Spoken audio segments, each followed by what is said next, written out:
I want everyone to think about themselves and their identity, and I want you to think about an animal and how that could relate to your identity. So on this piece of paper on the interactive part, I want you to draw an animal you think that reflects yourself. And then I want you to answer question 1, which asks why you feel as though that animal relates the way it does.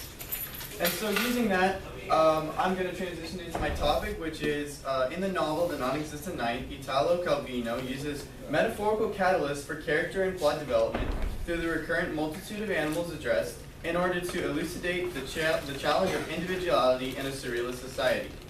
And so in simple terms, this kind of means I'm going to show the connection between animals in the novel and how the author uses them to enhance the text, enhance character development, and plot development.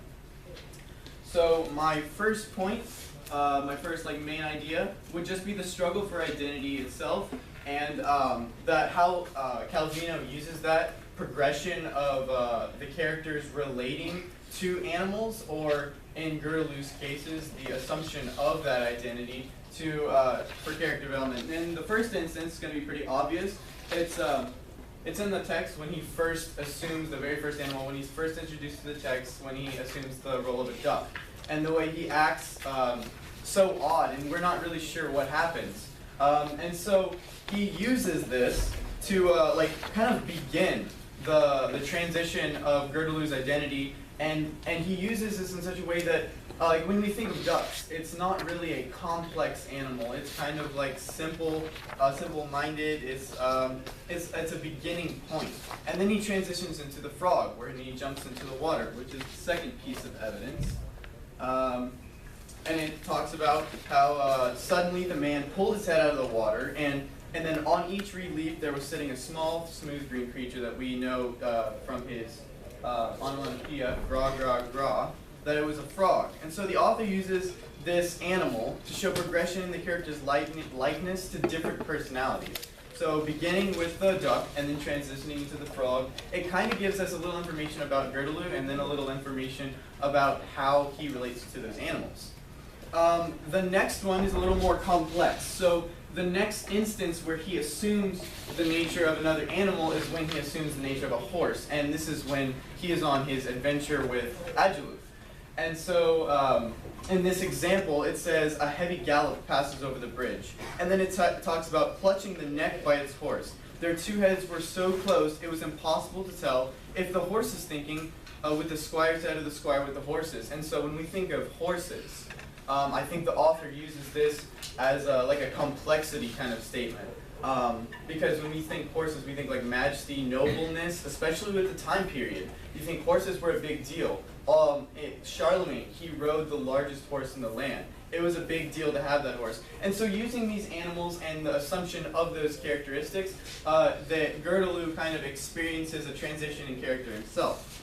The next example of this is not the assumption of the character, but instead the relating to an animal. And this is in the example of Rimbaud.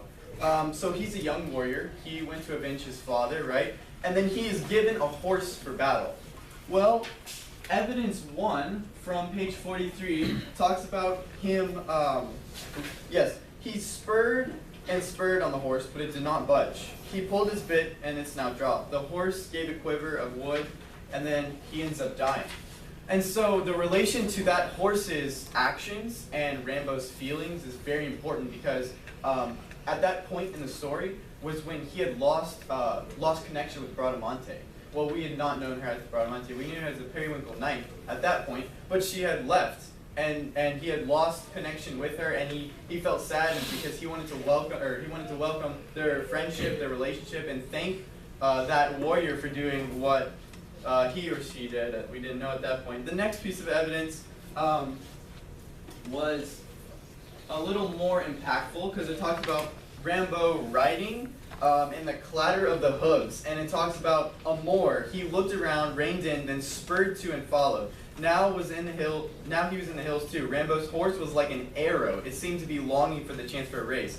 And this is the exact same feeling that Rimbaud has in this exact instance. He sees that person, he comes in on them, and he wants to go forward to attack. So does his horse. and the relation between the horse and him give kind of more of an explanation of Rambo's character, his ambition, his wants, but also his connection with nature and animals themselves.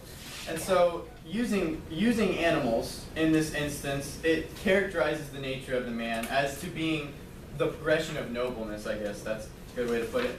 And so then, after the assumption of characters, Calvino uses the multiple animals, like the recurrence of an animal in a specific instance, to express a certainty about the text and a recurring theme, I guess, or maybe even like a motif about it. For example, the horse, it talks about Charlemagne coming in on a horse that looked larger than life, or in fact, the one where he talks about he shook himself and moved on with long strides toward the stabling area. And this is the piece of evidence that where Agilulf went to the stable and he saw the horses, he saw that they weren't groomed and called the stable boys over to ensure that they were groomed, because in this instance we can compare the state of being of the horses to the state of being of the people. So as they are groomed, as they are better held for as their health is increased, so is the characters in the story who are possessing them. And this is also apparent in the recurrence of a frog. And this can be found in multiple instances. The first one being when Girdaloo first assumed the role of frog in page 23 and 24. And then and then it says also that they had reached a well. On the stone verge, frogs were leaping and croaking. Did you hear those frogs? What were we all doing? What we are all doing, as much as sense as order as their croaks. Their leaps from the water to the bank, and from the bank to the water. And so this is just. And then also, as Torsman and Rimbaud were arguing about war, it kind of gives a sense of distraction. Also. And then there's a fourth example of also when Torsman was with the Knights of the Holy Grail, and it talks about how he was staring at a water droplet, and he was distracted by this frog in another leaf. So this recurrence of this frog seems to be synonymous with distraction in the story. Maybe the author uses this to just catalyze plot development, character development. And so the last point, which is arguably the most important use of animals in this story, is the catalyst to the plots that they are. And it may not be as apparent as you think, but the animals in the story are a big deal. For example, right here, the first example is when Agilulf and Girdaloo were on their journey to find Sophronia, and they had come across a maiden who had talked about a wild flock of bears that was withholding them and that was keeping them captive. And so in two different examples, both coming from pages 87 and 88 and then 90, talks about how Agilulf heard this, comprehended it, felt it was his noble knightly right and honor to go and save them. And so he went forward to Sophronia, and from that point, I mean, if you think about it, the character prior to that was just on a journey to go find them, but he had a destination at this point. He had saved them from the bears, and he started to catalyze his development as we go into the relations between him and the widow Priscilla. And so that was very important. And then the last piece of evidence that can be considered a catalyst is the use of an oyster. And this is probably the most important of all of them. For example, it talks about how the Sultan would give a pearl to his wife every single night, because he had 365 wives. He would visit one each night, and so the lack of this pearl is what leads them to Sophronia, which is probably the most important part of the entire story. Because if they had not had this oyster, or I guess the lack of the oyster, because they did not have the pearl, they would not have received the news from the Moorish fishermen that where Sophronia was, the captive Scottish queen. And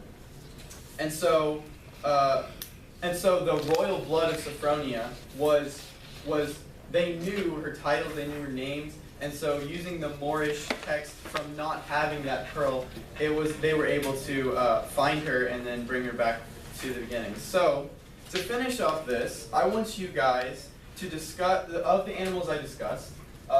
These are probably the largest ones. It's the duck, the bear, the horse, and the frog. I want you guys to which one do you feel as though you relate to the most? And so obviously we can kind of see the frog is kind of like an ADHD kind of like persona as he distracts the characters. The duck is kind of like a simple-minded, I don't think any of you are the duck, but if you feel as though you relate to that. The bear was kind of used as like a ravenous, like a beast of sorts that was just a pest. And then the nobleness of the horse. So I want you guys to explain why you chose the animal you did. And then if you were to choose any animal, imaginary or not, I want you guys to think of like all the characteristics of all the different types of animals you know. And then on the back, with as much detail as possible, just explain to me and maybe through yourself how or what animal you feel as though you relate to the most.